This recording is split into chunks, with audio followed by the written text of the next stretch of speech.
Saudações! Faz tempo que eu planejo fazer isso aqui no canal, que é fazer reviews dos cursos que eu faço. Eu tenho bastante cursos a fazer e bastante cursos já feitos, então às vezes é interessante você ouvir de alguém que já fez o curso para saber se o curso é interessante para você, né? E principalmente quando são cursos que não lidam diretamente com coisas práticas, imediatamente práticas, né? Então, é claro que se você quer aprender a cozinhar, você vai fazer um curso de culinária, né? É prático, você tem uma ideia já, olha, naquele curso eu vou aprender a fazer pudim, então ótimo, você vai naquele curso, você já sabe que pelo menos essa é a proposta, e aí o que você precisa é só de alguém te dizendo, olha, é bom, é mal, né? Mas tem alguns outros tipos de cursos que são mais difíceis de você saber exatamente sobre do que aquilo trata e o que você ganha ao se debruçar sobre aquilo. Alguns vídeos, alguns cursos do Olavo de Carvalho são assim. E eu vou começar então essa série com um vídeo sobre um curso do Olavo de Carvalho. Eu vou fazer sobre uma série de cursos do Olavo de Carvalho, até mesmo porque eu tenho acesso a esses cursos até só o final do ano, e então acho que vale a pena. Eu tenho tentado fazer o máximo possível desses cursos nesse tempo. Eu não sou um aluno tradicional do Olavo de Carvalho. Eu ganhei, assim, ganhei acesso, né, a esses cursos só no final do ano passado. E até então eu só tinha acesso aos vídeos que eram publicados gratuitamente por pessoas no YouTube, ou palestras ou coisas assim então existia essa limitação. E desde o ano passado né, fiquei com acesso tanto ao curso online de filosofia, é muito extenso para falar, que é o grosso do trabalho do Olavo de Carvalho, mas também aos cursos avulsos, exceto um, se eu não me engano. E então tem esses diversos cursos. Geralmente, antes, pelo menos, eles eram pagos. Acho que você ainda pode comprá-los, né, de forma avulsa. Então, acho que vale a pena pontuar se é interessante ou não. O Olavo de Carvalho é um personagem, falecido, que Deus o tenha.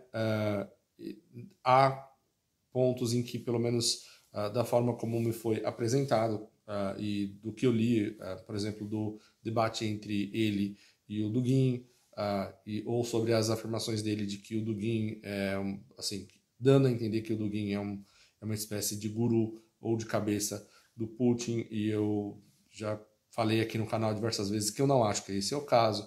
Também tem aquele esquema os três esquemas de poder, que eu também considero uma super simplificação, pelo menos da maneira como chegou até mim.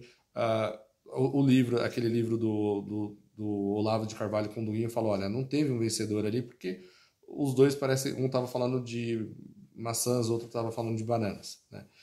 Pelo menos essa é a minha leitura. Eu cheguei a fazer as anotações, mas aí eu fiz essa mudança aí.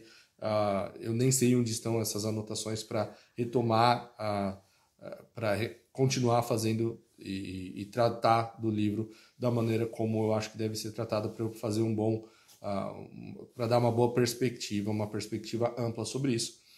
Então, estou pontuado isso, de que o Olavo de Carvalho é aquela pessoa que eu acho interessante, porque eu, pelo menos, acho, mesmo quando há algum ponto em que parece que eu discordo dele, porque eu, de fato, eu não conheço a fundo todos os pontos, mas até às vezes a coisa como chegou até mim, eu discordo, mas dá saudade de poder discordar, né? Então eu acho que essa é a minha impressão. Então ele falava algumas coisas sobre as quais eu não concordava, ou a forma como ele comunicava me parecia não ressoava, né, em mim. Mas mesmo nesses casos eu achava interessante discordar. Eu sinto falta desse tipo de conversa intelectual E no Brasil, o Brasil é extremamente carente disso, então eu acho que foi uma grande... o Brasil perdeu muito com o falecimento do Olavo de Carvalho. Bom, mas tem aí os cursos e os livros e tudo mais para a gente conversar, para a gente falar, né? Então, sobre esse curso em si, que é Simbologia e Cosmologia, muito... Eu achei que valia a pena começar por ele, porque eu entrei no curso esperando uma coisa e cheguei até o final falando, na verdade é sobre uma outra coisa. Eu achei interessante o curso, então eu acho que desde que você saiba sobre o que aquilo se trata, aquilo vai ser bastante interessante. Mas eu lembro de uma aula em que ele apresenta aula muito tempo atrás, que é pública, em que ele... É uma aula do COF que ele deu publicamente, inaugurando esse curso, e eu tive a impressão de que o curso seria sobre outra coisa. Por que eu digo isso? Porque ele dá o exemplo, por exemplo, do carneiro, de quando o carneiro... o carneiro ofereceu... se oferecer em sacrifício, né? Em comparação com, por exemplo, com o porco que grita antes de ser abatido, né? E então eu lembro dele falando isso desses símbolos universais, ou seja, que há símbolos que estão na natureza e que e o que o ser humano faz é identificar esses símbolos. E eu imaginei, quando falava de simbologia e cosmologia, que o curso ele seguiria mais nesse caminho de exemplificar isso e de pormenorizar esses símbolos, né? E, na verdade, o curso em si, ele trata, não que não trate disso, mas ele trata menos disso e trata mais da base, das bases filosóficas mesmo e das bases, assim, da perspectiva filosófica do Olavo de Carvalho sobre essa questão de simbologia e cosmologia, então, e menos em si da exemplificação e da pormenorização da explicação desses símbolos e tudo mais. Então, o curso ele começa falando sobre o que é um símbolo, se debruçando sobre o que é um símbolo e o que é um referente. Então, essa ideia do referente como um objeto que é referido, né? E já trata daí passa para explicar sobre os referentes possíveis, e então que não há um referente único, né? E a partir daí ele vai desenvolver então as teses dele. O curso ele gira em torno de um artigo que havia sido publicado anteriormente, e você tem acesso a esse artigo, e ele vai lendo esse artigo no decorrer do curso e comentando, e é basicamente isso o curso, né?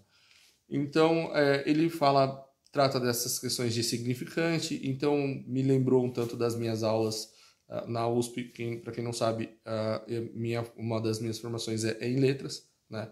Então, eu comecei seguindo por contabilidade, mas né, minha família é uma família de contadores, então eu tenho o CRC e tudo mais. Depois eu falei, olha, eu quero seguir mais para escrita, então acho que faz sentido que eu não sabia onde procurar. Eu pensei jornalismo e letras, e eu me deparando com o que era publicado nos jornais, falei, olha, não é jornalismo, então vai ser letras. Então eu fui para letras. Eu falei, a vantagem é que eu ainda saio com uma outra língua, no caso eu fiz alemão. Então, me lembrou bastante das minhas aulas de linguística, né? Então tem daquela ideia do Saussure, né? E toda essa questão de significante, significado, e eu lembro da massa morfa, né? Que falavam da semântica e tudo mais das palavras. E então ele se debruça um pouco sobre isso, né? Por uma outra via, e apontando que ele, assim, aí eu não vou pormenorizar muito aqui para não ficar um vídeo tão longo quanto as aulas dele, né? e eu quero que isso fique, senão não vale mais a pena você ir direto para o curso, mas apesar que você tem que pagar, né? Então, aí você fica sabendo pelo menos qual é o conteúdo do curso, mas é isso. Então ele vai pormenorizar isso e apontar, olha, aqui o Saussure chegou nessa... ele fez isso, mas na verdade é aquilo, né? Então, ele fala na comunicação, que existe a função nos diálogos, nas conversas entre as pessoas. Nessas trocas existe a função denominante, função expressiva e a função comunicativa. E com relação a esses referentes possíveis e tudo mais. E ele fala de como as funções expressivas e comunicativas são predominantes e que o objeto em si da conversa está ausente, né? O objeto em si no qual gira em torno a conversa está ausente dessas trocas, dessas interações. Então há uma predominância da função expressiva e comunicativa e a função denominante acaba ficando negligenciada, e o que acaba fazendo com que muitas vezes as pessoas tenham conversas vazias. São aquelas trocas que ele chama de trocas de estados subjetivos, que na verdade isso é a natureza da comunicação humana. E isso explica por que apesar de eu falar tão bem, eu me comunico tão mal. Eu, pelo menos, eu me entendo assim. Porque... E não sou só eu tenho um amigo meu que eu estou fazendo um curso dele, e ele tá indo para o pós-doc já, para o pós-doutorado, e ele vai falar e tem 2 pessoas, às vezes, prestando atenção, porque as pessoas não estão realmente assim, interessadas no objeto de estudo. Elas estão interessadas na pessoa e interessadas nessa troca subjetiva de, olha, esse sou eu, e você é você, e eu gosto de você, e você gosta de mim. Então essa função, ou seja, você está se expressando e você está se comunicando, mas você não quer realmente se debruçar sobre nada específico.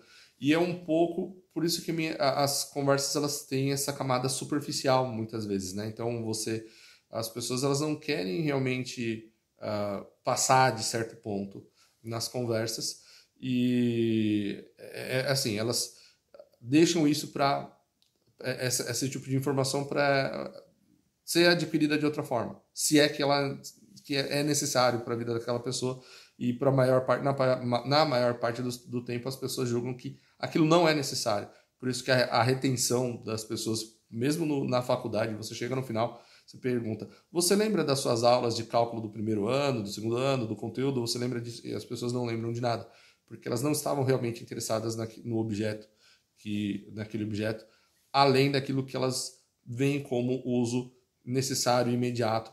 O que elas precisam, o que elas querem mesmo é saber mais ou menos onde está. Caso elas precisem, elas vão lá buscar. Então, aí daí ele passa a se debruçar sobre a natureza de que só se conhece uma coisa por vez, né? E no momento presente da observação, a maior parte do objeto observado está invisível. Então, ele vai fazer também essa ligação entre memória e observação, percepção sensível, e então ele vai destrinchar a diferença entre percepção e intuição mais para frente, né?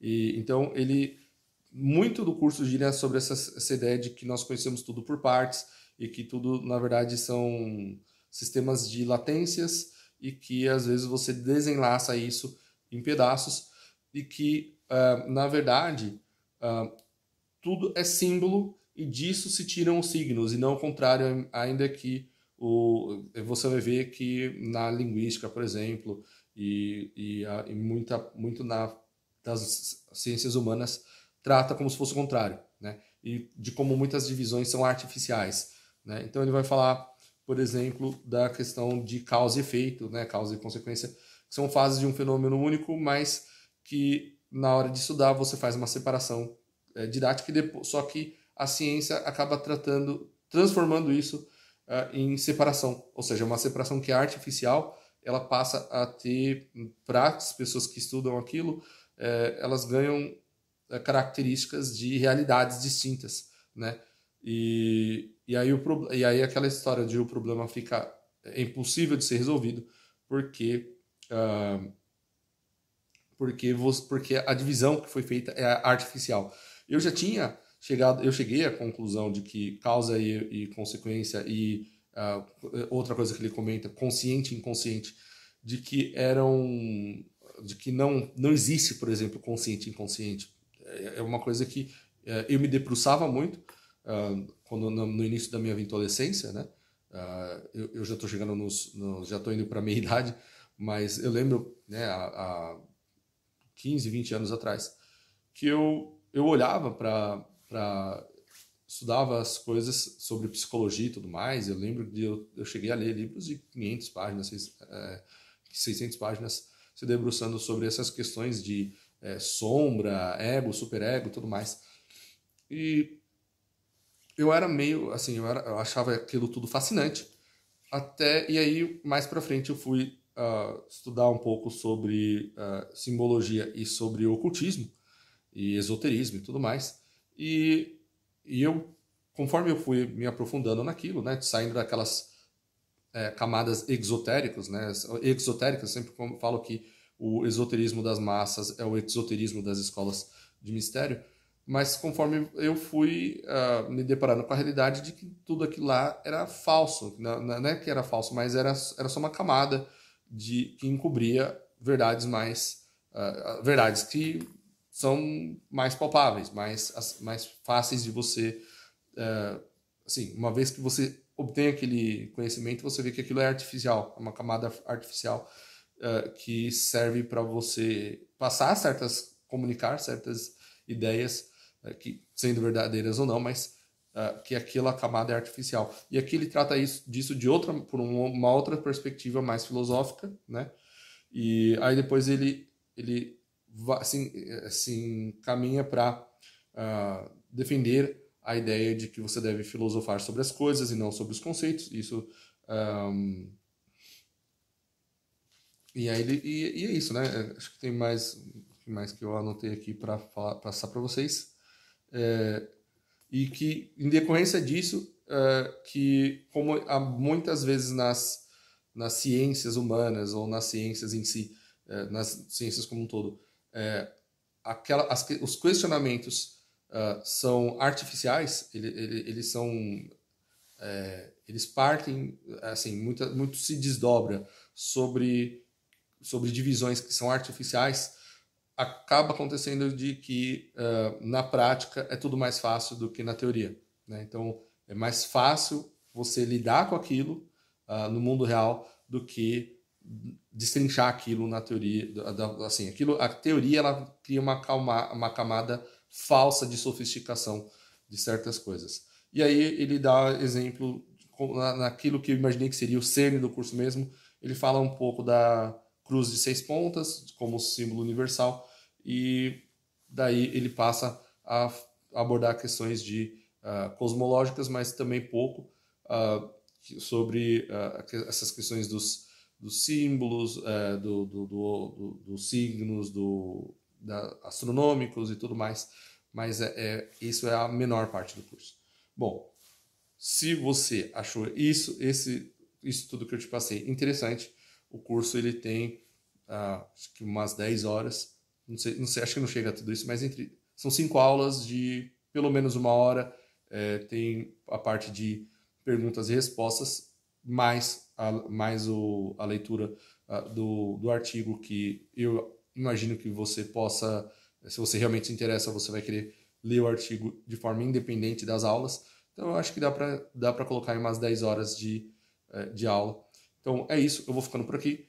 Se você deixa aí nos comentários se você achar esse tipo de ideia legal. Então tem outros, eu vou falar bastante sobre o Olavo de Carvalho, mas mais para frente eu vou falar também sobre Padre Paulo Ricardo, que ele tem muitos cursos lá, muitos cursos que eu fiz no passado que eu quero revisitar, e muitos cursos que ele está fazendo e que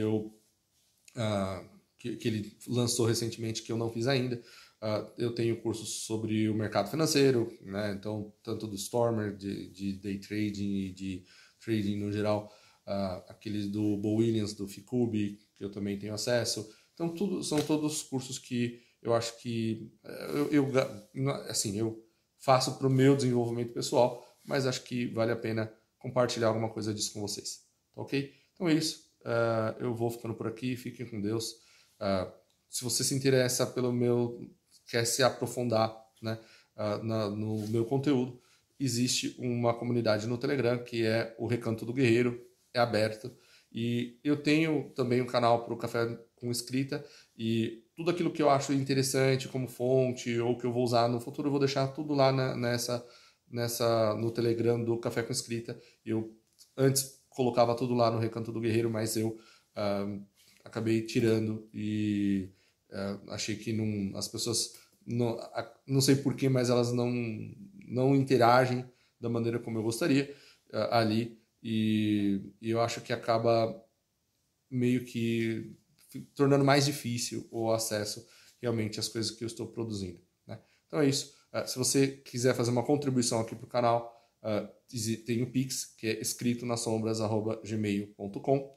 Também é o e-mail, caso você queira entrar na lista de e-mails, caso o canal seja derrubado, o Telegram saia do ar, ou se você quiser pedir o meu livro Escrito nas Sombras.